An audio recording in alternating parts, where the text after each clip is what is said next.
This is Brain Lazy, and we're going to be reviewing the AT&T Captivate Galaxy S series that is on AT&T.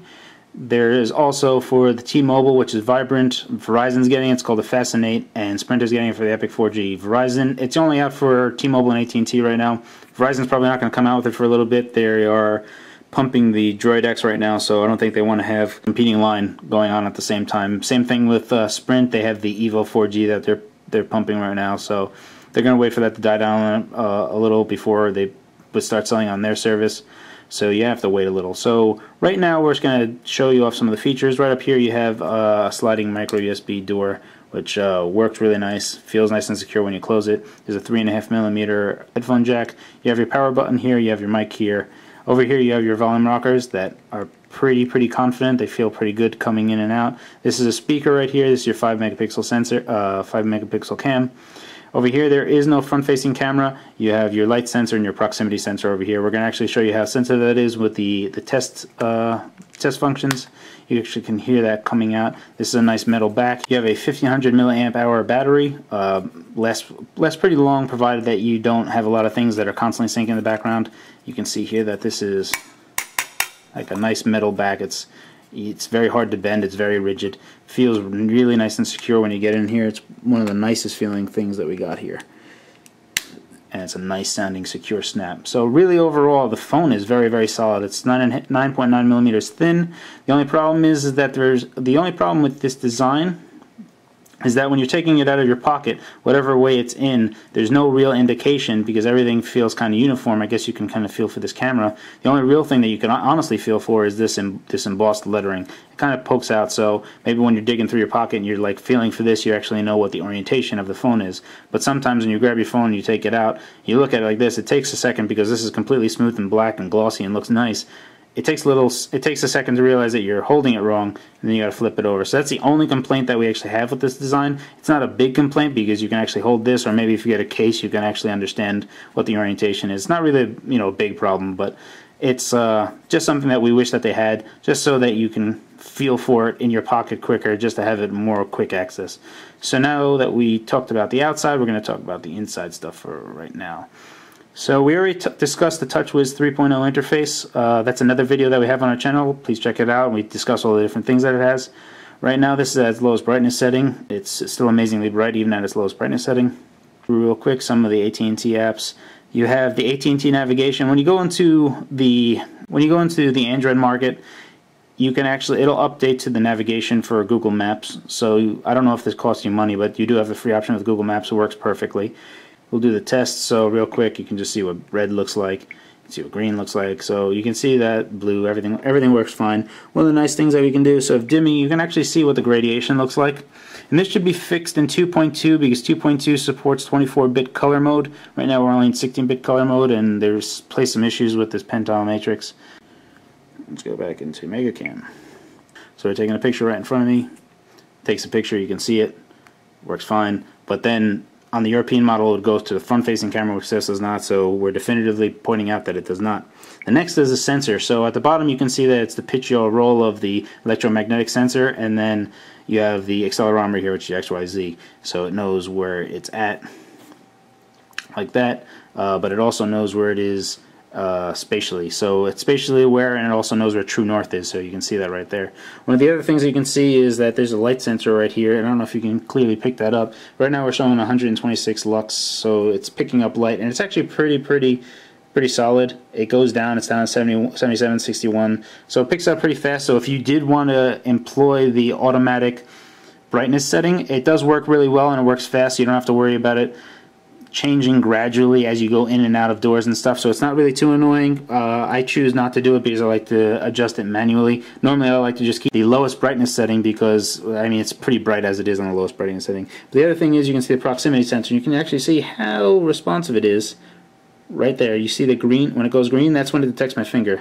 So I mean, that's like an inch away. So the proximity sensor is super responsive. It's really nice and works very well. So as soon as you get a call and you put it to your face, the screen shuts off. Works nice, so you don't actually press any accidental buttons. If the screen turns on in your pocket, this doesn't do anything. So it makes sure that you don't accidentally press stuff and accidentally call people. It works really nice. And right now we have it on swipe. Swipe is something that I really recommend, but if you go like this, you see that the accelerometer works fine and you have landscape typing. Back to here, by default swipe isn't on. It actually uses Samsung keyboard by default, so you see something that looks very iPhone-like. I don't really recommend this. It works fine, and if you like typing like that, it's fine, but I really recommend that you give swipe a try. Swipe comes with all the Galaxy S line. So right here I'm going to type incredible, and boom, there it goes. Pops right up. I'm trying to get this for you. Incredible, you can see right there. Also, if we type exhaustive, and you see it right there. Hopefully you see it right there. There you go. So I mean, it works very, very quickly. I really recommend it. It's an awesome way to input text. It's easy to do with one thumb. It's my preferred way to enter text in portrait style. Works pretty well landscape. I find myself just using one finger for that as well, but you have to draw your finger all around. It does work pretty well, but let's say that you have a certain lingo and you type, you know, something crazy, right? So IUYTR, I don't know what type of acronym that could be, but let's just say that you type that often. But you can see that it's all in a row. Right now, swipe should actually pick that up. So if I don't like that, IYUTR is actually my first list on there, and it can actually add anything. So let me just show you. Like I will type ASMITD, and it typed in amid. Let me type that back. So let me do ASMITD, and if I press space, it's now automatically entered into Swipe's database. So if I go MSITD, kabam, right there. So it really works really well. I want to show you that it came in just perfect. I'm trying to line up. There you go. It works really, really well, scary well. In fact, I really, really recommend it. It comes in with all Galaxy S phones. So you have your video player. Your video player actually has a lot. I don't have anything on here, but the codec support is awesome. What you do is when you put in video, you'll have your media scanner running up here. It'll tell you automatically what's going on, and it supports DivX, XVID, MKV. It supports a ton of codecs, and you don't have to worry about transcoding a lot of stuff. 720p stuff works fine on here. 1080p stuff on MP4 works good. So I mean, obviously you only have 800 by 480 screen, so it's going to get, you know, downscaled, but it still looks fantastic on this screen.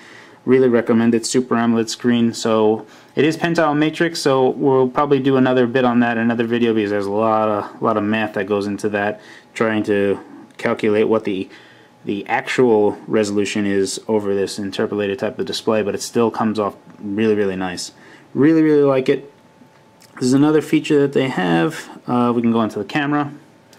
So the camera is, you can see up here that you have a whole bunch of, you have beauty, smile shot, continuous, and one of the nice features is panorama. So what you can do is you can actually just take a shot like over here, and then if we start moving to the right, you'll see that it detects that we are moving to the right, and it says the next one was right here and here.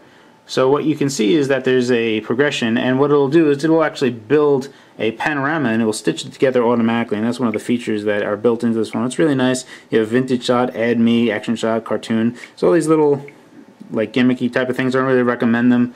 They work okay. I really recommend the panorama one, because that one is something that you could honestly be using and find useful. So you have guidelines, GPS if you wanted to record where you were when you took the picture, review, all that other stuff. So yeah, it's a 5 megapixel sensor. It works really well. Pictures come out very nice. Then there's also the camcorder, which can record at 720p, 30 frames a second. There's some stuff. Write and Go is kind of nice, because what you can do is when you sync your accounts, Twitter and Facebook, is you can actually type something out here and just update status as a quicker way instead of going into the apps. If you want a really quick way, I really just suggest going into the messaging and just firing off 1 to like a short number. It's actually the quickest way without having to initiate a data connection with whatever provider you have. To tell you a little bit about this phone, we have it has a 1 gigahertz Hummingbird processor, which is the same CPU generally like the iPhone 4 CPU, except the iPhone 4 benchmarks show that it's actually running at like 800 megahertz, where this is running at 1 gigahertz. It really moves very fast. The other thing that it has is the SGX 540. The other thing that it has is the SGX 540, which Samsung says is 3 times more powerful than any other mobile GPU on the market, and there's lots of videos of Quake 3 demo running on it, running perfectly at 800 by 480. So you can clearly see that the GPU is up to snuff. The phone works really, really well, very responsive. This is only 2.1. When 2.2 comes out, obviously you're going to have Flash support, the JIT compiler, which makes pretty much the entire phone 2 to 5 times faster, 2 to 5 times faster than it already is. Probably the best Android phone you can get right now. Highly, highly recommend. The AT&T Captivate works perfectly. Give it a try. We can't recommend it more. Thanks for watching.